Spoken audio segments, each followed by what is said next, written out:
Hi guys, and welcome on to the graph sections as I promised. Okay, I'm going to start you off here with the graph for the STA Hi End Max.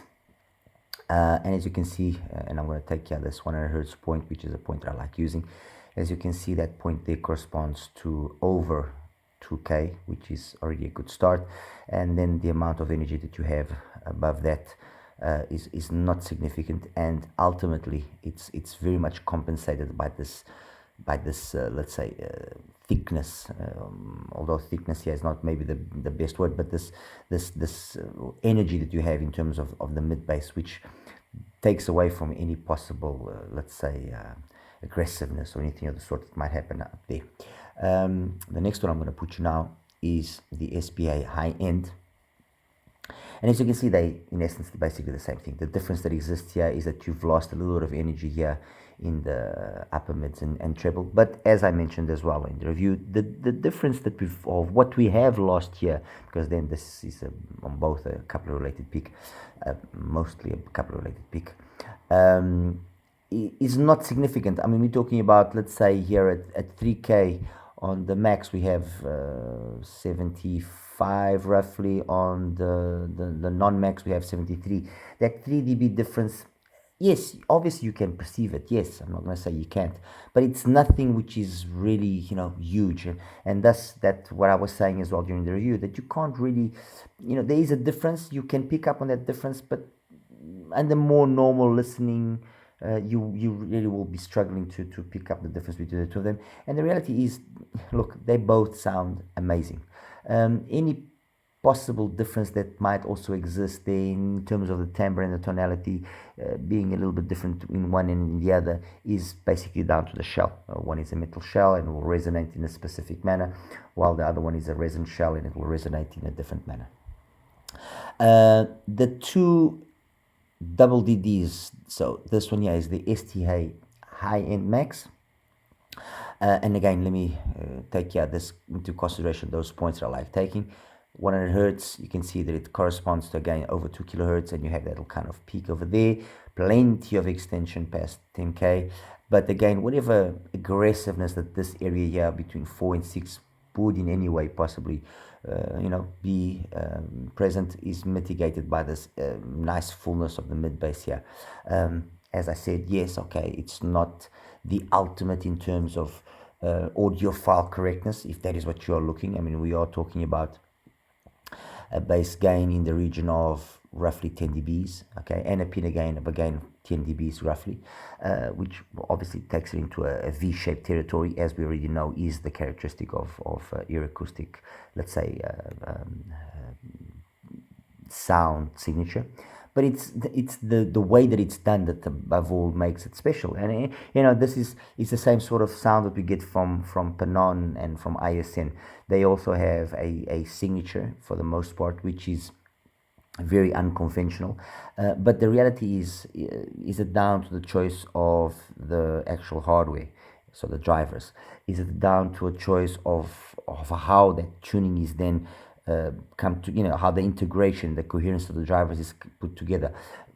I don't know what sort of magic they use, but you always have this really nice, appealing and satisfying sound from Panon and from ISN IMs. That's the reality, and it's exactly the same thing that happens here. You listen to these EarAcoustic IMs, be it any one of them, the single DDs or the dual DDs, at least these 4 models that I've listened to so far, and they just sound absolutely phenomenal. There is truthfully nothing that I can say, no, okay, this is, and mind you, I'm saying this, and obviously there's, like the RTR1, you guys, I'm sure, are familiar with that IM, a triple DD. That's again an IM that has this sort of philosophy in terms of sound. They didn't go for the ultimate correctness. No, they went for a nice fullness in the sound to make for an engaging, satisfying musical presentation, and that's exactly what EarAcoustic have done. Okay, so that's the STA Hi End Max, and now the STA Pro Max. It's again what I said in the review earlier. It's basically the same thing with less energy here in this whole upper mids and treble area, but no more noticeable than on the SPA models. On the STA model, the difference between that part of the tuning in either one is noticeable. The bass is the same, everything is the same. Ultimately, what happens then is, when you look here, you can see that if on the STA Hi End Max, you've got this little extra amount of energy above that point there of the bass and where 100 hertz corresponds to. On the Pro Max, it's below, so it gives you a more warmer presentation, which is what I again mentioned. It makes the mids maybe sound a little bit more closed down, not as satisfying, but they still got plenty of energy up there, and it's still a very, very enjoyable listen. I mean, that's the reality. And basically what happens here is exactly what happens in the previous two single DDs. Now, comparing the two single DDs and the dual DDs, let's compare here the STA Hi End Max with the STA Hi End Max, and you can see that the sort of overall signature is equal on both of them, with that really big amount of energy past 10k, which then confers that what I said about that, that airiness, that soundstage feeling is very much noticeable, very, very much noticeable. If we compare the two, let's say, more budget models, the STA Hi End and the STA Hi End as well, the STA Pro Max, very similar, again, very, very, very similar, with the biggest difference being here on the part of the Pro Max having that extra amount of energy past 10k, which makes it a little bit more, a little bit extra detail. That's all.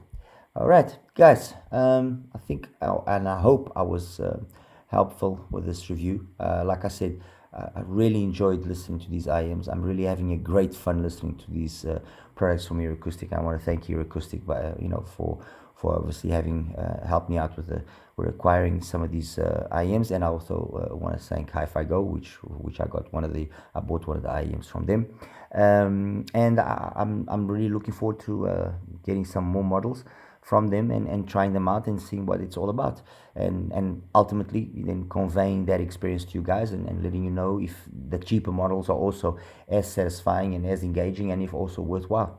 All right, as always, like and subscribe, and once again I apologize for the prolonged silence, but